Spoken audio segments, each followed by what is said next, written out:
Next weapon up is Twin Pikes. This is my favorite and what I consider the strongest of all the weapons you can unlock in the campaign. It's the 7th one to be unlocked. So the reason why it's so strong is you have this heavy attack mechanic where you put your Twin Pikes in the ground and it shockwaves puts enemies up in the air. So it's a bit easier to actually execute this. Once you do this, and this is including officers, you can sit there and spam the strong attack button for like 5 or 6. You'll absolutely destroy officers and bosses in one-on-ones or duels. And that's what makes the Twin Pikes so strong, is you're not relying on battle arts for damage. It has the best strong attacks, in my opinion, besides the halberd.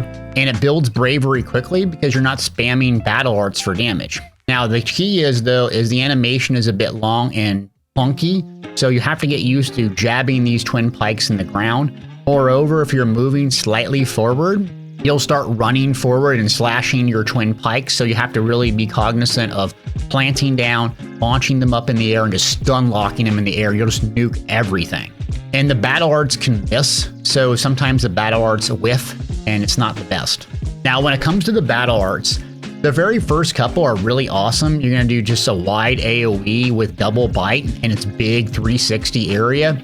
And then Roaring Maelstrom is one of my favorites. So it shoots this tornado off, but you don't want to do this to officers that are right by you. This is the one that can whiff a lot of times. How I typically use this is I wait for an officer to attack me and I'll parry or dodge and get a little bit of distance, 2-3 meters, and then I'll activate it when they're kind of staggered. It'll knock them up in the air. It will allow me to get closer to them, and then I plant my Twin Pikes in the ground and just launch them up in the air.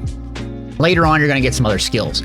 One of my favorites here is Battle Roar. So that's just going to boost your damage passively. Doesn't cost health or nothing. So if you're just going to do the heavy attack mechanic stun lock thing, you activate Battle Roar and you'll see your strong or normal attacks just chunk the fortitude and health out of these enemies. There are some high cost ones like Sky Sunder. This is pretty nice, but I just found that it was easier to use Battle Roar and using the strong attack combo. Shadow Rush is also a really powerful mobility tool. So this thing has everything you want. If you're struggling with a specific fight, I'd highly recommend using Twin Pikes. It's one of the best weapons in the game.